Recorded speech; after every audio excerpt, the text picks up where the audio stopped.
Kepada Tuan dan Puan, para anggota DPR yang terhormat, apa kabar hari ini? Sepertinya tak sebaik biasanya.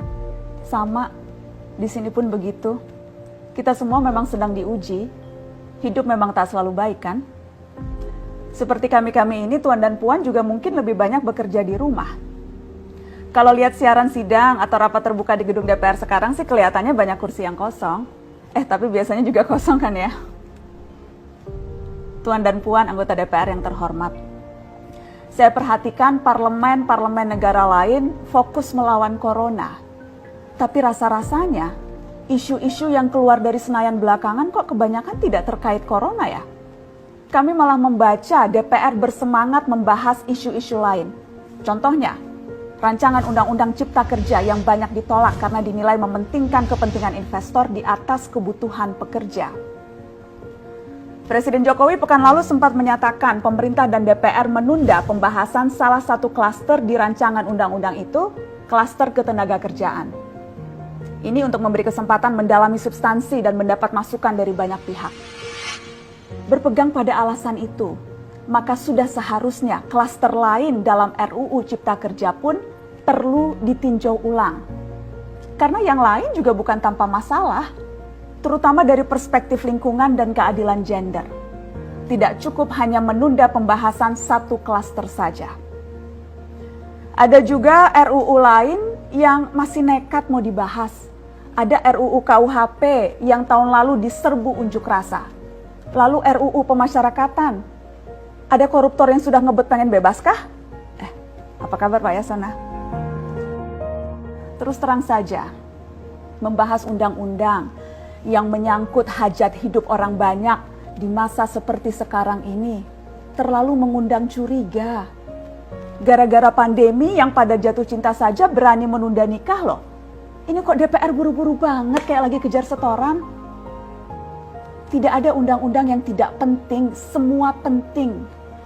Justru karena undang-undang itu penting, aneh jika pembahasannya diseriusi di waktu seperti sekarang. Saat dimana perhatian dan konsentrasi kita sedang terkuras bertahan hidup di tengah wabah.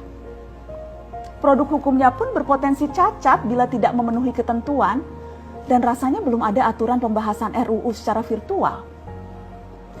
Jika ngotot menuntaskan Omnibus Law, atau RUU KUHP, atau RUU pemasyarakatan, jangan salahkan jika ada yang menilai DPR tidak menjadikan perang melawan corona sebagai prioritas.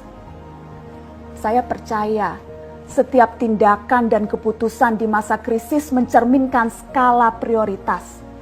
Atau memang inikah prioritas wakil-wakil rakyat kami saat ini? Bikin ribut juga jelas tak seharusnya jadi prioritas. Satgas COVID-19 DPR kemarin dikabarkan mengimpor jamu ilegal dari Tiongkok secara besar-besaran untuk pasien positif virus corona. Satgas kemudian membantah itu, katanya ini diproduksi di Jakarta dan merupakan sumbangan Wakil Ketua DPR RI Sufmi Dasko yang akan dibagikan gratis ke berbagai rumah sakit. Kemudian dikabarkan juga jamunya mengandung bahan berbahaya dan belum terbukti klinis.